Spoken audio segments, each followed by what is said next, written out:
यह कहानी राजस्थान के कोटा शहर की एक भूतिया हवेली के बारे में है।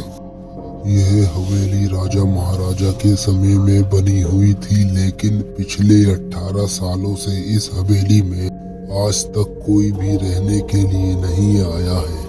इच्छा होने पर भी इस हवेली में कोई भी नहीं रह पा रहा था, क्योंकि लोगों का कहना था कि इस हवेली में भूत प्रेत का साया है।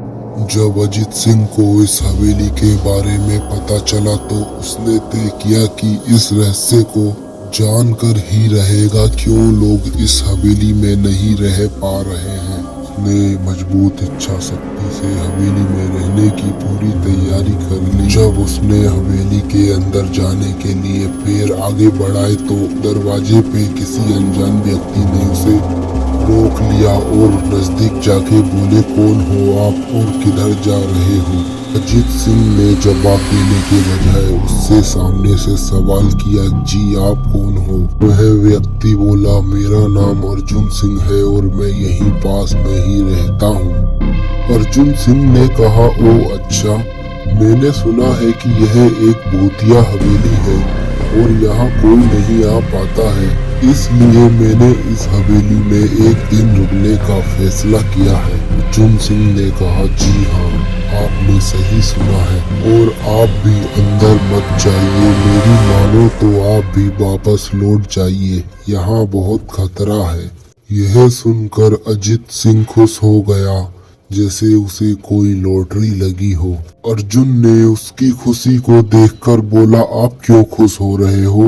आपको तो भूत का नाम सुनकर डर लगना चाहिए। शायद आपको पता नहीं होगा कि मैं भूत प्रेत में काफी दिलचस्पी रखता हूँ। अगर इस हवेली में भूत है तो मैं अंदर जरूर जाऊंगा और सारी सच्चाई का पता भी लगाऊंगा। इतना कहकर अजीत सिंह उस हवेली में चले गए। अंदर जाके अजीत सिंह ने अपने बैग को साइड में रखा और हवेली के चारों ओर देखने लगा। सारे रूम भी चेक कर लिए।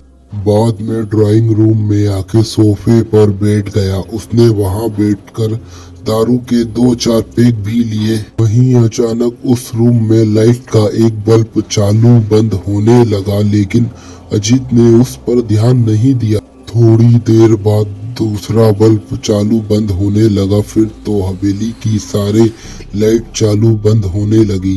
यह सब देखकर अजीत अपनी जगह पे खड़ा हो गया और संपूर्ण सचेत हो गया।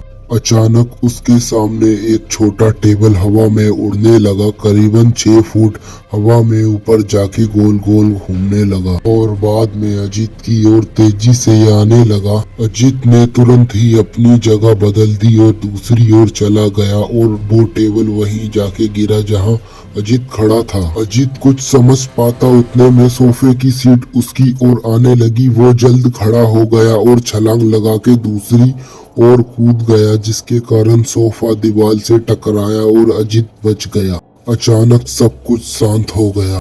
अजीत ने चारों ओर सतर्कता से देखा। बड़ी आवाज में बोला, तुम जो भी हो सामने आकर के बात करो। वहीं एक बड़ी परछाई उसके सामने आई। अजीत ने उस परछाई को देखकर बोला, कौन हो तुम और क्यों मुझे मारना चाहते हो? परछाई बोली, तुम्हारी भूल के कारण। अजीत बोला, मेरी भूल? मैंने कौन सी भूल की है? परछाई बोली, इस हवेली में आने की भूल। मैं किसी को इस हवेली में खुश नहीं देख सकता। अजीत बोला, लेकिन क्यों? वो परछाई ने जवाब दिया, आज से 18 साल पहले इस हवेली में मालिक ने मुझे यहीं पे ही मार डाला था। मेरी कोई गलती भी नहीं थी। इस कारण की वजह से मेरी आत्मा इस हवेली में भटकती रहती है। मैं किसी को भी इस हवेली में नहीं रहने दूंगा, क्योंकि इस हवेली में मेरा खून हुआ था। इस हवेली में जो भी रहने के लिए आएगा उसकी मौत होगी। अजीत ने कहा, मैं तुम्हें अपने असली रूप में देखना चाहता हूँ। तुम्हें मारने से पहले मैं तेरी यह इच्छा अवश्य पूरी करूंगा। और उस परछाई ने एक भयानक डरावना रूप ले लिया। उसका चेहरा इतना भयानक था कि अजीत भी एक क्षण के लिए डर गया था, लेकिन दूसरी ही क्षण में उसने अपने आप पर काबू पा लिया। बाद में इसने अपने जेब से सफेद पाउडर निकाला और भूत पर फेंक दिया। भूत पर पाउडर पड़ते ही वो जलने लगा, बड़ी बड़ी ज्वालाएं उठने लगी।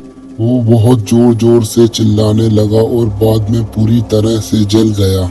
उसके बाद अजीत ने चैन से सांस लिया और वहीं पर सो गया। दूसरे दिन सुबह जब अजीत को सही सलामत हवेली से बाहर आते देखा, अर्जुन को आश्चर्य हुआ। अर्जुन ने अजीत से पूछा, तुम कैसे जिंदा हो? जब अजीत ने अर्जुन को कल रात को घटी घटना के बारे में पूरी तरह से बताया और बोला, अब ये हवेली भूतिया हवेली नहीं रही। दोस्तों, आपको ये कहानी राजस्थान के कोटे की भूतिया हवेली कैसी लगी? प्लीज हमें कमेंट करके जरूर बताएं।